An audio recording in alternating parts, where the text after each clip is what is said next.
Assalamualaikum warahmatullahi wabarakatuh. Bismillahirrahmanirrahim. Alhamdulillahirabbil alamin. Wassalatu wassalamu ala asyrafil anbiya'i wal mursalin wa ala alihi washabihi ajmain. Rabbi shrah li sadri wa yassir li amri wahlul 'uqdatam min lisani yafqahu qawli. Amin amin ya rabbal alamin. Alhamdulillah, bertemu kita untuk pembelajaran sirah tahun 1 bagi murid-murid tahun 1 pada hari ini. InsyaAllah kita akan teruskan dengan pembelajaran yang seterusnya.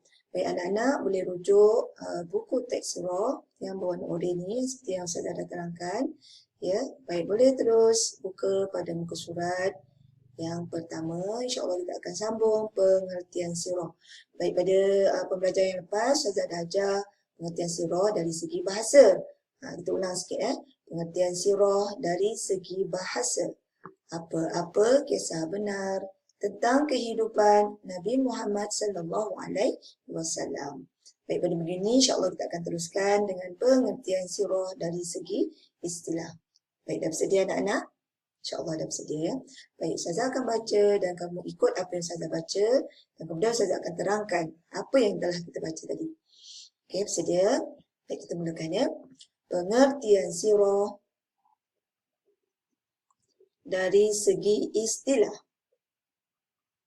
Peristiwa-peristiwa yang dilalui oleh Nabi Muhammad sallallahu alaihi wasallam yang diceritakan berdasarkan Al-Quran dan hadis. Kita ulang, pengertian sirah dari segi istilah.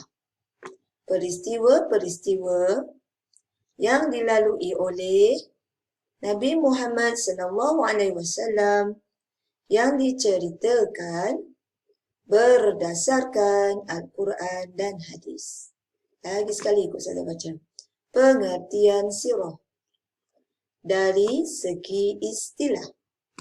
Peristiwa-peristiwa yang dilalui oleh Nabi Muhammad sallallahu alaihi wasallam yang diceritakan berdasarkan Al-Quran dan hadis. Baik, saya akan terangkan apa maksud perkara yang kita baca sebentar tadi. Okey, sebelum ni kita dah belajar dari segi bahasa. Dari segi bahasa bermaksud secara umum. Okey, bila kita pergi kepada dari segi istilah, bermaksud pengkhususan kepada sirah tahun 1. Pendetailan dia. Apa maksud daripada segi istilah? Peristiwa yang dilalui oleh Nabi Muhammad SAW bermaksud segala kejadian, segala kisah sepanjang hidup Nabi Muhammad sejak beliau dilahirkan sehingga dia wafat. Itulah yang akan kita belajar. Dan daripada mana kita nak belajar sirah ni? Yang diceritakan, tengok pada ayat sini. Yang diceritakan berdasarkan Al-Quran dan hadis. Okay, kisah-kisah Nabi ataupun para sahabat ataupun Rasul terdapat di dalam Al-Quran. Al-Quran ni adalah kalamullah. Apa saja yang disampaikan oleh Allah melalui malaikat dan disampaikan pula kepada para Rasul dan Nabi. Kemudian ditulis di dalam bentuk Al-Quran. Al-Quran ni dalam bahasa Arab. Jadi kita kena belajar bahasa Arab lah untuk memahami Al-Quran yang mana terkandung segala panduan hidup kita di dunia. Ya, semuanya ada dalam Al-Quran. Tak payah nak rujuk tempat lain dah. Semua ada Al-Quran. Hukum-hukum, apa yang boleh kita buat, apa saja yang disuruh oleh Allah, apa saja larangan ada di dalam Al-Quran. Begitu juga tentang kisah-kisah Rasul ataupun Nabi dan para sahabat. Ya, itu sumber yang pertama daripada mana kita boleh belajar sirah. Baik, yang kedua kita boleh tengok pada hadis. Hadis ni apa? Baik, hadis ni adalah kumpulan perbuatan ataupun apa saja yang dilakukan oleh Nabi Muhammad, dilihat oleh para sahabat ataupun orang yang berhampir dengan beliau, kemudian ditulis semula dalam bentuk buku untuk panduan hidup kita sehingga hari ini. Okay? Sebab kita tak ada pada zaman Nabi Muhammad hidup, kan? Jadi kita tak tahu apa yang Nabi Muhammad lakukan, apa perbuatan baik yang beliau lakukan yang boleh menjurus kepada kita mendapat pahala. Maka hadis ni adalah segala himpunan perbuatan, perlakuan, percakapan, sifat Nabi Muhammad yang dilihat oleh para sahabat dan ditulis semula dalam bentuk hadis. Maksudnya sebab tu ada hadis sebenar, hadis palsu. Hadis sebenar tu yang betul lah, perlakuan Nabi yang betul. Hadis palsu ni macam direka-reka. Okay, baik. Itu adalah sumber-sumber sirah, daripada mana kita boleh belajar sirah, iaitu Al-Quran dan hadis. Faham ya anak-anak setakat ni? Baik, kita akan teruskan huraian tentang sirah. Apa dia sirah ni sebenarnya? Okey, baik, anak-anak boleh rujuk di buku teks, di muka surat 2. Baik, ini adalah apa yang guru kat dalam buku ni, dia kata apa? Murid-murid, inilah huraian tentang sirah. Okay, saya akan baca setiap perkara yang ada kat dalam buku teks ni, saya akan huraikan. Okay, kamu tak perlu ikut, hanya perlu dengar sahaja apa yang saya baca. Baik, yang pertama. Titik yang pertama ni. Manusia menjadi mulia apabila hadirnya Nabi Muhammad SAW. Oleh itu, sirah Nabi Muhammad SAW dijadikan panduan untuk meneruskan kehidupan. Maksud dekat sini, manusia ni sebenarnya makhluk Allah yang paling mulia. Okay?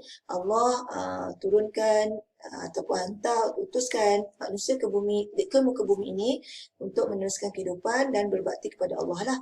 Jadi manusia pertama yang diturunkan oleh Allah siapa? Ya, Nabi Adam. Okay. Kemudian Nabi yang terakhir yang berada di muka bumi untuk membantu, memberi panduan kepada kita untuk meneruskan hidup tentang agama Islam ialah Nabi Muhammad SAW. Jadi dengan kehadirannya Nabi Muhammad ini, manusia menjadi lebih mulia. Sebab agama Islam ni adalah agama yang syumul, agama yang menyeluruh. Jadi kita akan guna pakai segala ajaran Islam ni untuk meneruskan hidup di dunia sehingga ke akhirat. Jadi sebab itulah kita kena ikut apa yang Allah suruh, tinggalkan apa yang Allah larang. Begitu juga apa saja yang Allah suruh itu disampaikan melalui Nabi Muhammad SAW. Sebab itu sirah Nabi Muhammad SAW dijadikan panduan untuk kita meneruskan kehidupan di dunia. Baik, seterusnya, tengok yang warna hitam yang kedua ni. Kita akan hidup sejahtera dan diredai Allah Subhanahu Wa Taala apabila mengamalkan cara hidup Nabi kita, iaitu Nabi Muhammad SAW. Jadi sekiranya kita ikut apa saja yang Nabi sampaikan, buat apa yang disuruh, tinggalkan apa yang dilarang, insya-Allah hidup kita akan bahagia, sejahtera dan diredai Allah. Maksudnya disayangi oleh Allah. Sebab kita ikut apa yang disuruh. Dan apa saja yang kita lakukan di dunia ini, kita akan mendapat ganjaran pahala. Atau ganjaran pahala ni maksudnya macam markah lah. Markah untuk kita masuk ke syurga. Nak kumpul banyak-banyak. Jadi nak kumpul markah ataupun pahala banyak-banyak, kenalah buat perkara yang baik sahaja. Apa yang disuruh sahaja.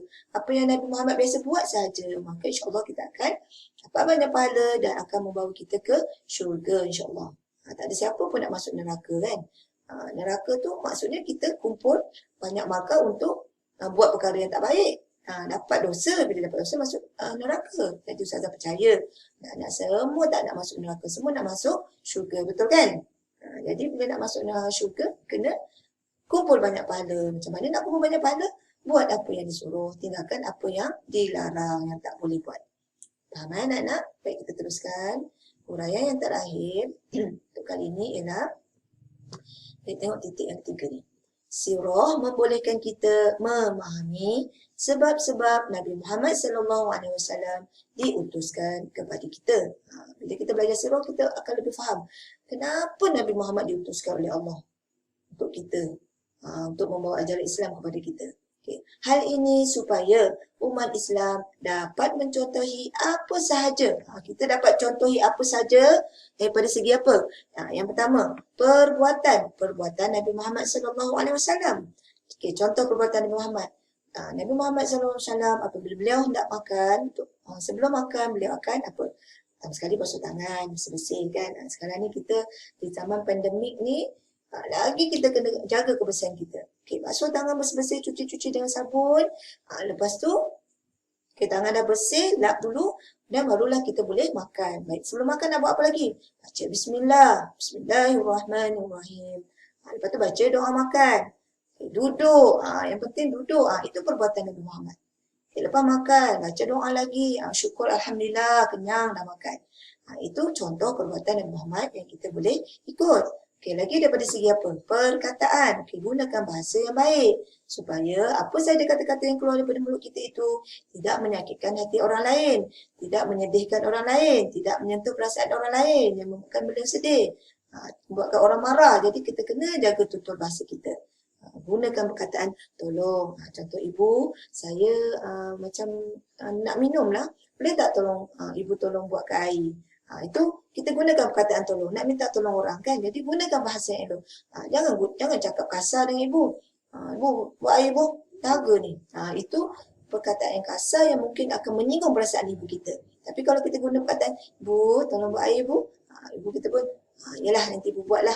Okay, ibu dengar pun, orang dengar pun rasa macam nak bantu je kan. Jadi gunakan perkataan yang baik. Dan seterusnya, daripada segi sifat Nabi Muhammad. Baginda ni Nabi Muhammad dan juga sifat Nabi Muhammad. Sifat Nabi Muhammad ni apa? Dia seorang yang lemah lembut, penyabar, tidak suka marah, suka senyum. Itu sifat Nabi Muhammad. Jadi kita pun nak kena ikut cara Nabi Muhammad. Nabi Muhammad apabila beliau marah, dia sabar. Okay? Dia tak terus marah, dia siasat dulu. Begitu juga dari segi perlakuan dia, peribadi dia. Dia seorang yang lemah lembut, perwatakan dia bila dia berjalan nampak gagah, perkasa. Itu sifat Nabi Muhammad. Baik, jadi kita nak ikut segala perbuatan Nabi Muhammad, mencontohi beliau, iaitu manusia yang paling hebat di dunia. Nabi Muhammad ni adalah manusia yang paling hebat yang di dunia kita boleh jadikan panduan hidup. Jadi, segala peristiwa yang dilalui oleh baginda iaitu Nabi Muhammad mempunyai hikmah kepada umat Islam untuk sepanjang zaman seperti peristiwa kelahiran Nabi Muhammad SAW. Nanti insya-Allah kita akan belajar banyak lagi kisah tentang Nabi Muhammad. Beliau dilahirkan, membesar, menjadi kanak-kanak, hidup, apa yang beliau lakukan. Kemudian jadi orang remaja, berkahwin, dapat anak dan cucu sehinggalah beliau wafat. Banyak kejadian berlaku dalam hidup Nabi Muhammad yang boleh kita jadikan panduan hidup. Okey anak-anak? Mesti tak sabar nak dengar cerita Nabi Muhammad kan? Okey, baik saya rasa untuk minggu ni itu sahaja pembelajaran kita. Jadi saya nak ajak sama-sama anak untuk kita berselawat ke atas Nabi Muhammad sallallahu alaihi wasallam. Boleh ya anak-anak? Okey. Ustazah nak sama-sama kita selawat ke atas Nabi Muhammad SAW. Semoga kita akan mendapat syafaat daripada beliau di akhirat nanti. Boleh anak-anak? Okay, selawat sama-sama Ustazah. Allahumma salli ala Sayyidina Muhammad wa ala ali Sayyidina Muhammad. Allahumma salli ala Sayyidina Muhammad wa ala ali Sayyidina Muhammad. Allahumma salli ala Sayyidina Muhammad wa ala ali Sayyidina Muhammad. Baik, Alhamdulillah anak-anak dah ikut saya selawat. Teruskan berselawat sebanyak mana yang kamu mampu, sebanyak-banyak yang boleh. Ya. Dan semoga apa yang kita lakukan ni mendapat ganjaran di syurga nanti. Sehingga bertemu lagi untuk pembelajaran sirah tahun 1 pada masa akan datang. Wabillahi taufiq wa hidayah. Wassalamualaikum warahmatullahi wabarakatuh. Terima kasih anak-anak. Bye, jumpa lagi. Bye.